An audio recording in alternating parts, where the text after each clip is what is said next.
Le bruit des flûtes de champagne se brisant résonnait dans la salle de réunion de Jetrim Airlines. Les dirigeants, stupéfaits, fixaient leurs écrans tandis que 40 millions de dollars disparaissaient des projections trimestrielles. À travers la ville, Terrell Washington souriait, téléphone en main. Plus personne ne lui refuserait jamais une place à la table, quelle que soit la table. Avant de plonger dans cette incroyable histoire de justice rendue, d'où nous regardez-vous aujourd'hui? Appuyez sur le bouton « J'aime » et abonnez-vous si vous avez déjà été témoin de discrimination et souhaitez pouvoir agir. Voyons comment un homme a transformé l'humiliation en un mouvement qui a changé une industrie entière pour toujours. Terrell Washington redressa sa cravate italienne sur mesure en traversant l'aéroport international d'Atlanta. À 42 ans, le PDG de TechInnovat avait bâti son entreprise, d'un projet dans un dortoir à un empire technologique évalué à plusieurs milliards. La réunion d'aujourd'hui avec des investisseurs de la côte ouest pourrait potentiellement ajouter un zéro à cette valorisation. Ses chaussures en cuir italien claquaient avec confiance sur le sol du terminal tandis qu'il consultait sa montre Patek Philippe. Il restait encore du temps avant l'embarquement. Le salon de première classe l'accueillit avec un éclairage doux et des sièges moelleux. Il sirota de l'eau pétillante en révisant une dernière fois ses notes de présentation sur sa tablette. Lorsque l'annonce d'embarquement pour le vol 1857 de Jetstream Airlines à destination de San Francisco retentit, Terrell rassembla sa mallette Montblanc et son bagage à main en cuir italien. Les passagers de première classe peuvent maintenant embarquer, annonça l'agent de porte. Terrell s'avança, carte diamant et billet de première classe en main. L'hôtesse blanche à la porte, Stéphanie Bradshaw selon sa plaque, leva les yeux avec un sourire crispé qui n'atteignait pas ses yeux. « Économie, l'embarquement n'est pas prévu avant 20 minutes, monsieur, dit-elle, à peine en regardant son billet. « Je suis en première classe, répondit Terrell calmement, en tendant son billet. Les yeux de Stéphanie se plissèrent tandis qu'elle examinait son billet avec une attention exagérée. « J'aurais besoin d'une pièce d'identité. » Terrell tendit son permis de conduire. Autour de lui, des passagers blancs en tenue professionnelle passaient avec des vérifications de billets rapides. « J'aurais besoin d'une autre pièce d'identité, » insista Stéphanie après un long examen de son permis. « Excusez-moi, » répondit Terrell d'une voix posée, bien que son pouce accélérait. « Vous n'avez demandé de pièces supplémentaires à personne d'autre. »« Monsieur, je respecte juste le protocole pour des raisons de sécurité. » L'accent mis sur « monsieur » avait une nuance condescendante. « J'ai déjà volé en première classe avec Jetrim plus de 50 fois cette année. J'ai le statut diamant. » Il montra sa carte de statut à nouveau. Ce n'a jamais été le protocole. Le visage de Stéphanie se durcit. « Si vous continuez à être difficile, je devrais appeler la sécurité. » L'homme d'affaires blanc derrière Terrell se déplaça avec gêne. « On ne m'a jamais demandé 2 pièces d'identité non plus, » murmura-t-il, mais pas assez fort pour que Stéphanie le remarque. Terrell sortit son téléphone et commença à enregistrer. « Je documente cette interaction car je crois être victime de discrimination. » Stéphanie appuya immédiatement sur un bouton sous son bureau. « Sécurité à la porte 14, s'il vous plaît. » Quelques minutes plus tard, l'agent de sécurité Jackson Pierce arriva, la main sur son holster. « Quel est le problème ?» demanda-t-il, s'adressant uniquement à Stéphanie. « Ce passager refuse de coopérer lors de l'embarquement, » expliqua-t-elle en désignant Terrell. « J'essaie simplement d'embarquer avec mon billet de première classe, » affirma Terrell, toujours en train d'enregistrer. « On m'a demandé plusieurs pièces d'identité alors que les autres passagers n'ont pas eu à le faire. » L'agent Pierce se plaça entre Terrell et la porte. « Monsieur, vous devez respecter les instructions du personnel de la compagnie aérienne. » J'ai respecté. J'ai montré mon billet, ma carte diamant et ma pièce d'identité. Qu'est-ce que je ne respecte pas exactement?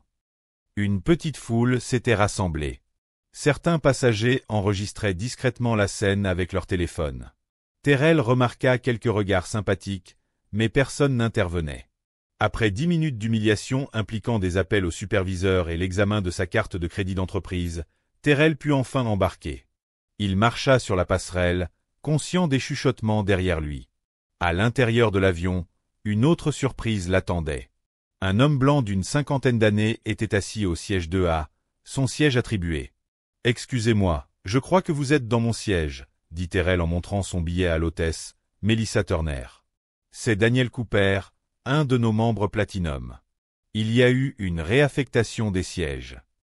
Sans m'en informer, demanda Terrell, incrédule. Nous pouvons vous proposer un siège en économie ou le prochain vol dans 3 heures, offrit Melissa sans excuse.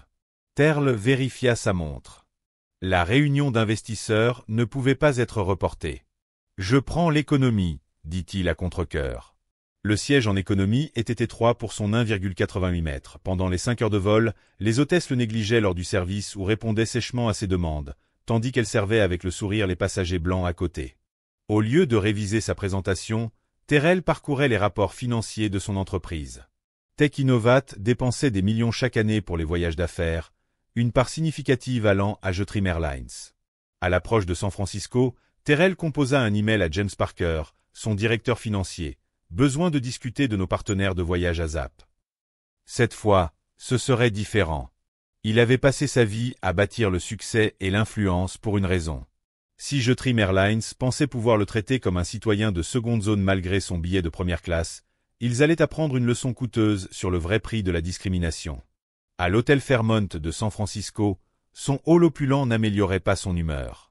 Il entra dans la salle de réunion avec le sourire confiant qu'il portait depuis 2 décennies dans des espaces d'affaires majoritairement blancs. « Terre, nous commencions à nous inquiéter », dit Alicia Rodriguez, la capitale risqueuse qui avait organisé la réunion.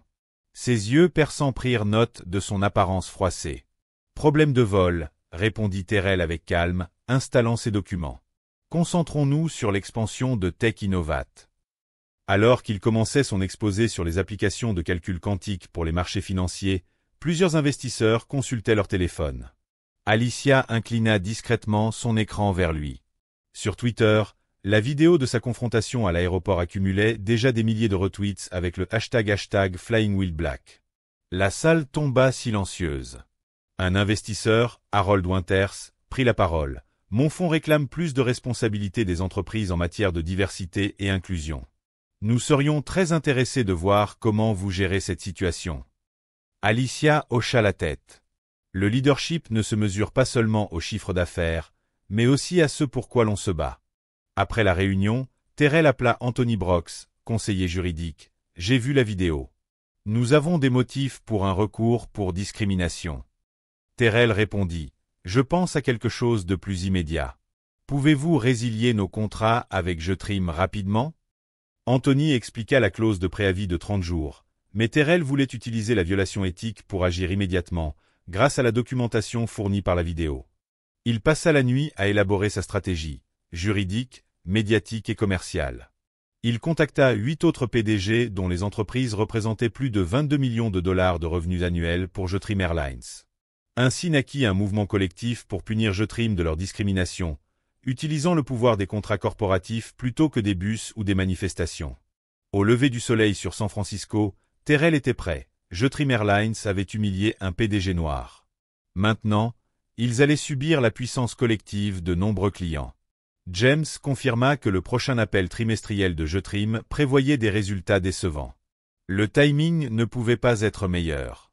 Terrell ordonna « Préparez une salle de conférence virtuelle sécurisée pour le sommet d'aujourd'hui. » ChatGPT a dit « Il est temps de montrer à l'Amérique corporative que la diversité n'est pas simplement un mot à mettre dans les rapports annuels. C'est un impératif commercial avec de réelles conséquences financières lorsqu'elle est ignorée. » Les journaux matinaux ne se lassaient pas de l'histoire. « PDG noir refusé en première classe malgré son statut diamant », criaient les titres, tandis que la vidéo de la confrontation de Terrell à l'aéroport passait sur tous les écrans d'Amérique.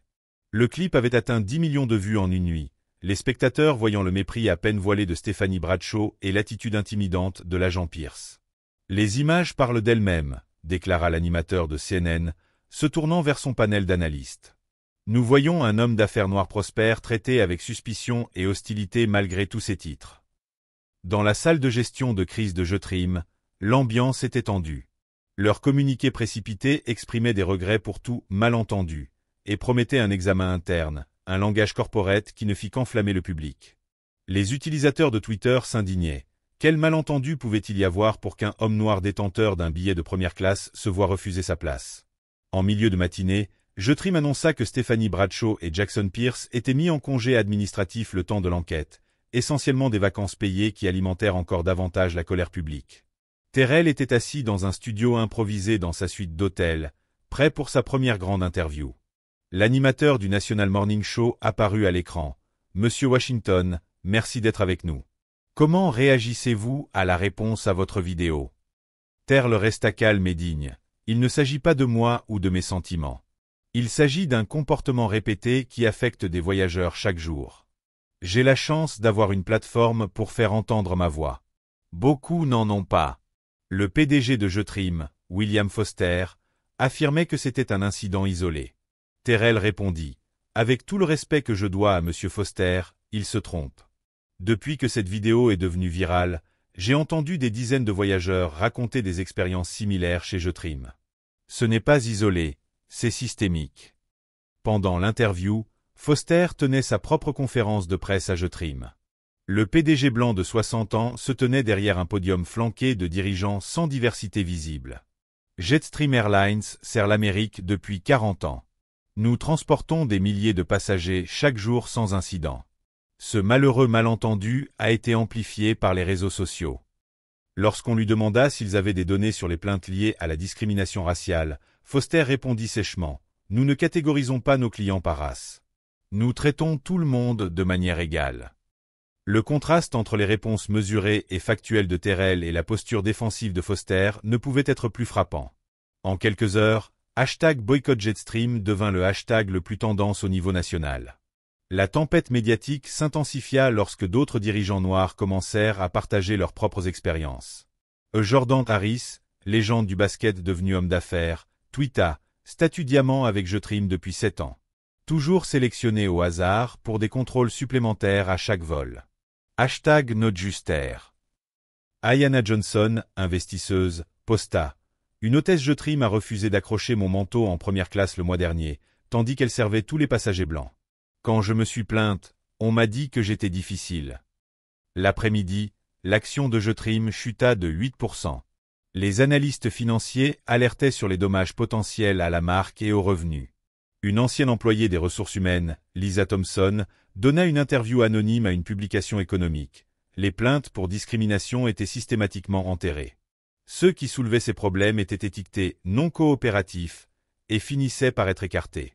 Terrell reçut un email inquiétant. « Connais ta place, gamin. La première classe n'est pas pour ton genre. » Son équipe de sécurité retraça l'IP à l'intérieur des bureaux de Jetrim.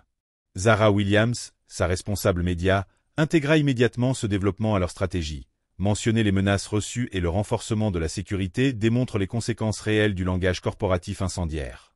Foster fit une autre erreur lorsqu'il fut confronté par des journalistes. Certaines personnes veulent juste jouer la carte de la race quand elles n'obtiennent pas ce qu'elles veulent.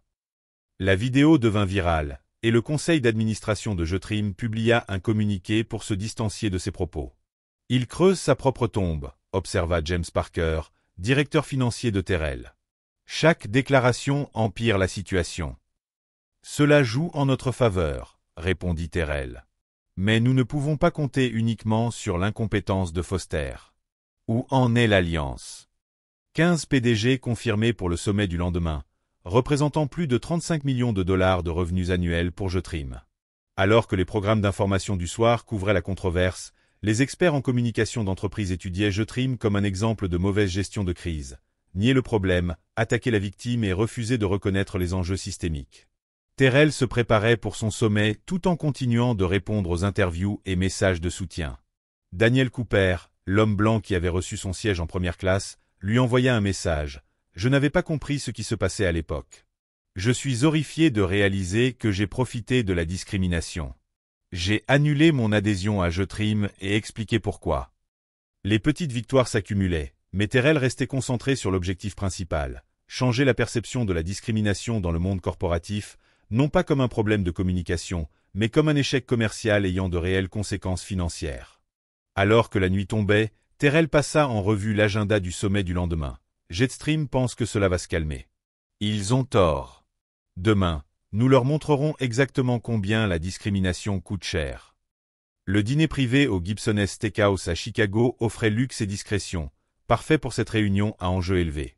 Terrell était arrivé le matin même sur un vol concurrent, Delta, où l'expérience de première classe avait été respectueuse. William Foster arriva avec 15 minutes de retard, accompagné de Patricia Lawson, avocate de Jetrim, et Robert Jenkins, directeur de la communication.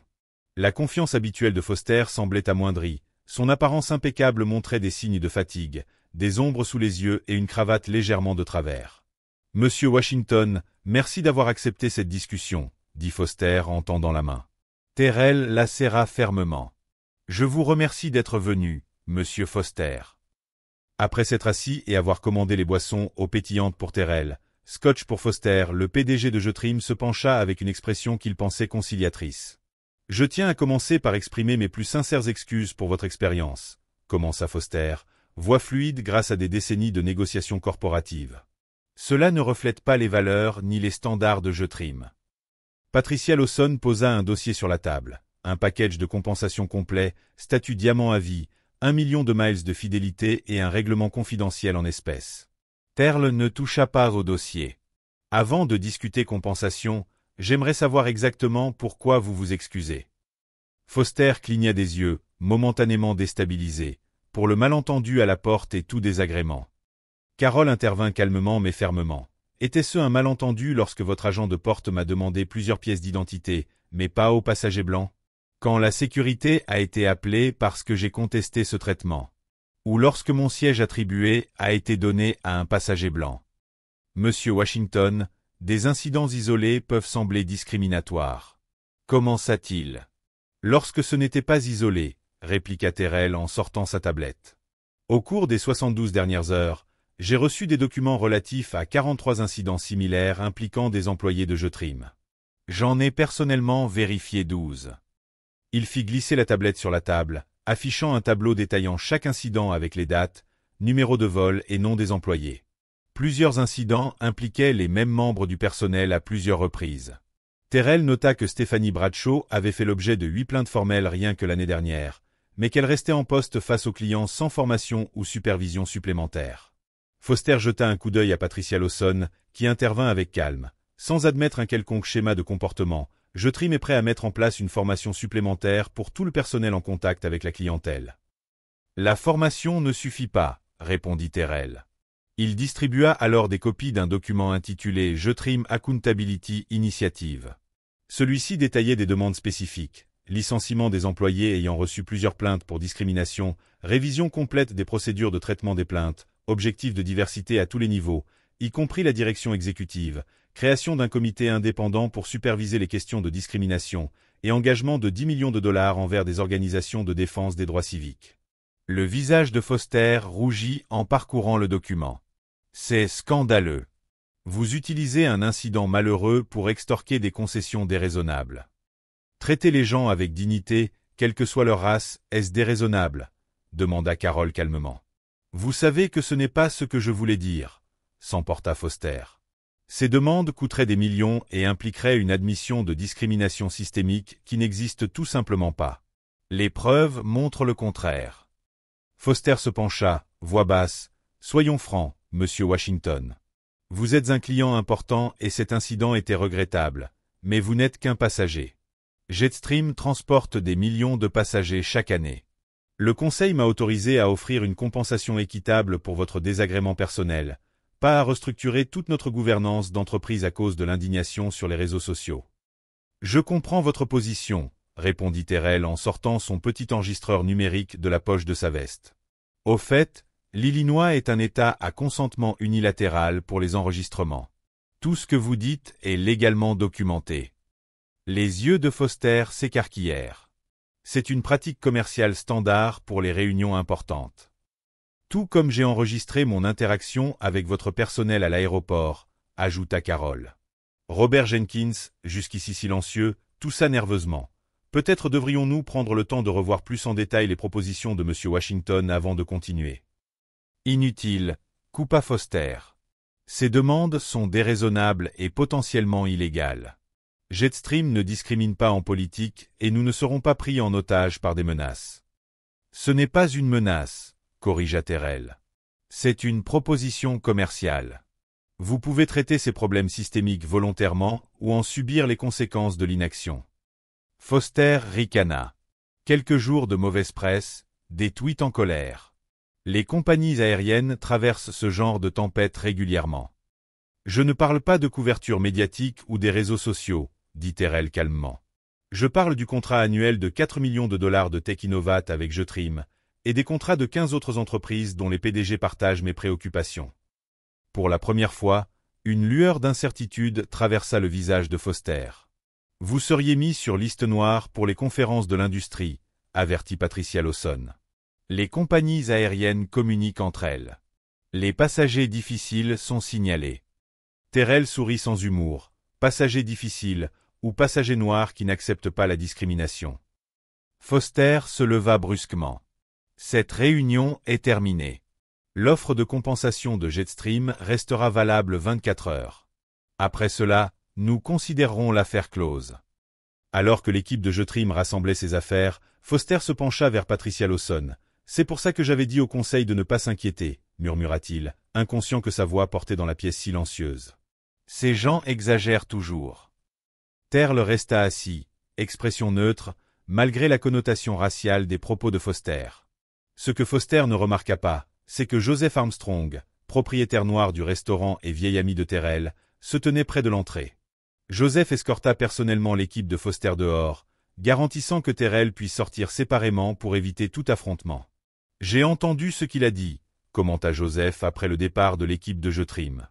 Un racisme à l'ancienne, habillé d'un costume à 1000 $ et enregistré pour la postérité, confirma Terrell en rangeant son appareil. Foster vient de renforcer notre cas pour nous. À son retour à l'hôtel, les propos de Foster avaient déjà été relayés à plusieurs membres du conseil par le réseau professionnel étendu de Joseph Armstrong. Les premières fissures dans le front uni de Jetrim commençaient à apparaître, avec 2 membres du conseil contactant secrètement leurs équipes de communication pour se distancer du leadership de Foster. La confrontation s'était déroulée exactement comme Terrell l'avait anticipé. L'arrogance et le mépris de Foster allaient accélérer la formation de son alliance. Le sommet du lendemain disposerait désormais de preuves encore plus convaincantes des problèmes culturels chez Jetrim, directement sortis de la bouche du PDG. Au siège de Tech Innovat à San Francisco, la tension était palpable alors que le personnel de sécurité escortait des dirigeants de haut niveau dans le hall. 25 dirigeants noirs représentant des entreprises cumulant 120 milliards de dollars avaient répondu à l'appel de Terrell pour un sommet d'urgence. Leur influence collective s'étendait à la technologie, la finance, la santé, le divertissement et le commerce de détail, dont les budgets de voyage d'entreprise représentaient une part substantielle des revenus annuels de Jetrim. La salle de conférence ultramoderne, habituellement réservée au lancement de produits et aux réunions du conseil, avait été transformée pour l'occasion. Chaque siège comportait un portefeuille de marque contenant des analyses détaillées des vulnérabilités financières de Jetrim, des incidents de discrimination documentés et des plans d'action proposés. Carol se tenait à l'entrée, accueillant personnellement chaque participant. Ce n'étaient pas seulement des partenaires commerciaux, mais des voyageurs partageant les mêmes obstacles. David serra chaleureusement la main de David Bird, PDG de Financial Partners Group. « Merci d'être venu à si court préavis. » « Vous plaisantez ? J'ai annulé une réunion du conseil pour cela, répondit David. Cette vidéo m'a rappelé toutes les humiliations vécues à l'aéroport. Des sentiments similaires circulaient dans la salle. Alors que le café était servi et que les discussions informelles se poursuivaient, il devint évident que l'expérience de Terrell avait frappé un point sensible. Chaque dirigeant présent avait une histoire, certaines récentes, d'autres remontant à des décennies, toutes douloureusement familières. À exactement 10 heures, Terrell ouvrit la réunion. « Merci à tous d'être présents aujourd'hui », commença-t-il debout à la tête de la table. « Chacun de nous a connu un succès important dans nos domaines respectifs. Nous avons construit des entreprises, créé des emplois, généré de la richesse. Selon les critères conventionnels, nous avons réussi. » Des murmures d'accord parcoururent la salle. Pourtant, hier matin, on m'a refusé un siège que j'avais payé. On a remis en question mon droit d'occuper un espace et j'ai été humilié à cause de la couleur de ma peau, de mon succès, de mon statut et de mes contributions à l'économie. Rien de tout cela n'avait d'importance à ce moment-là. Des têtes acquiescèrent autour de la table. Je pourrais intenter un procès. Je pourrais accepter la tentative de compensation de l'entreprise. Je pourrais passer à autre chose comme nous avons tous été conditionnés à le faire. Mais je propose quelque chose de différent. Une réponse coordonnée qui exploite notre pouvoir économique collectif pour exiger un changement réel. Pendant l'heure suivante, Terrell exposa sa vision de ce qu'il appelait l'Executive Equity Initiative, EEI. L'Alliance utiliserait le levier des contrats d'entreprise pour tenir les compagnies responsables de leurs pratiques discriminatoires. Jetstream Airlines sera notre première cible, expliqua Terrell.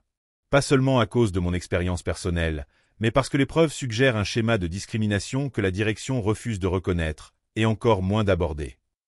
James Parker présenta des analyses financières montrant comment l'annulation coordonnée de contrats affecterait la situation déjà précaire de Jetstream.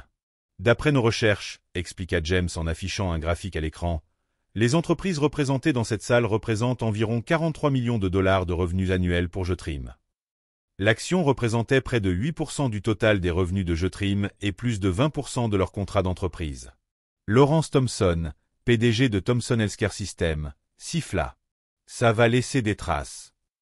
Il ne s'agit pas seulement de l'impact financier immédiat, poursuivit Terrell.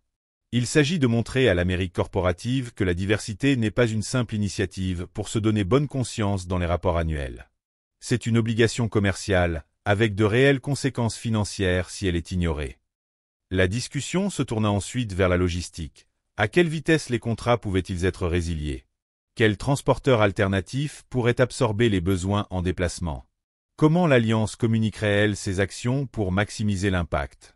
Nicole Banks, dont la société de logiciels serveurs gérait les réservations pour plusieurs entreprises du Fortune 500, proposa une solution clé. Ma plateforme peut transférer les comptes d'entreprises de Jetstream vers d'autres compagnies en 48 heures.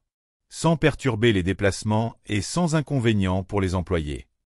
À l'heure du déjeuner, une structure officielle pour l'Executive Equity Initiative, EEI, était mise en place, avec Terrell comme président et des groupes de travail chargés des aspects juridiques, de communication et de mise en œuvre.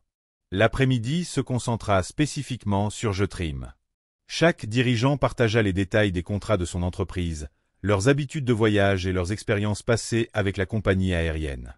Ma société a déposé 3 plaintes formelles l'année dernière après que des cadres noirs aient systématiquement reçu des sièges au milieu malgré des réservations en première classe, rapporta Michael Johnson de Quantum Solutions.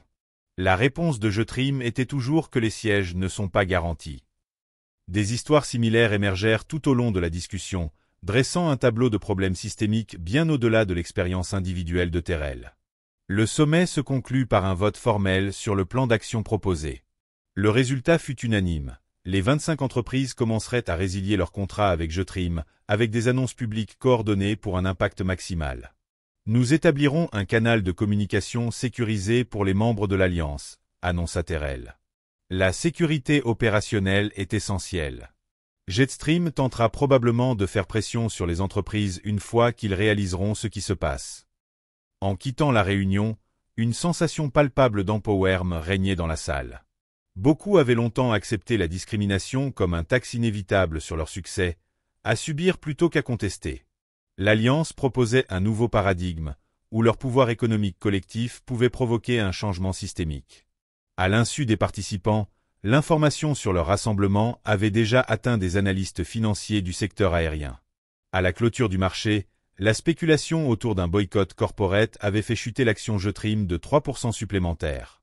Cette nuit-là, Terrell reçut un appel inattendu de Lydia Chen, membre progressiste du conseil de Jetstream. « Je ne peux pas communiquer officiellement avec vous », commença-t-elle, « mais Foster a convoqué une réunion d'urgence du conseil demain matin. Il qualifie vos actions de terrorisme corporatif et nous met sous pression pour rester ferme. » « Le conseil le croit-il » demanda Terrell. « Certains oui, d'autres s'inquiètent plutôt des implications financières. Votre alliance fait parler d'elle dans toute l'industrie. »« C'est le but » répondit Carol. Foster tente de rallier d'autres compagnies pour créer un front uni contre ce qu'il appelle des tactiques de foule. Jusqu'ici, sans succès. Personne ne veut s'associer publiquement à une controverse sur la discrimination. Après avoir remercié Lydia, Terrell convoqua une réunion virtuelle avec son équipe principale pour partager les informations et ajuster leur stratégie. Le désespoir de Foster est évident, observa Hara. Son approche du front uni montre qu'il sait que le Conseil pourrait ne pas le soutenir sans réserve. Nous devons exploiter cet avantage. Terrell décida, rédiger une lettre officielle au Conseil de Jetstream, en contournant Foster. Clarifier que nos exigences ne sont pas négociables, mais que notre objectif est la résolution, pas la destruction. À minuit, Terrell se tenait à la fenêtre de son hôtel, contemplant la skyline de San Francisco. En moins de 72 heures, un incident humiliant à une porte d'embarquement s'était transformé en mouvement avec des implications potentielles pour toute l'industrie. La fatigue des séances stratégiques et des apparitions médiatiques se faisait sentir, mais l'exaltation d'agir concrètement l'emportait.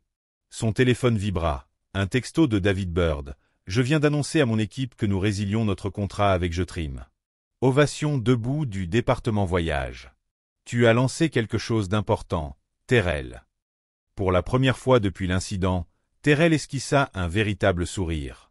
Jetstream avait gravement sous-estimé son influence et sa détermination, une erreur qui allait bientôt leur coûter très cher. L'initiative de Terrell changea durablement la dynamique de pouvoir dans l'industrie aérienne.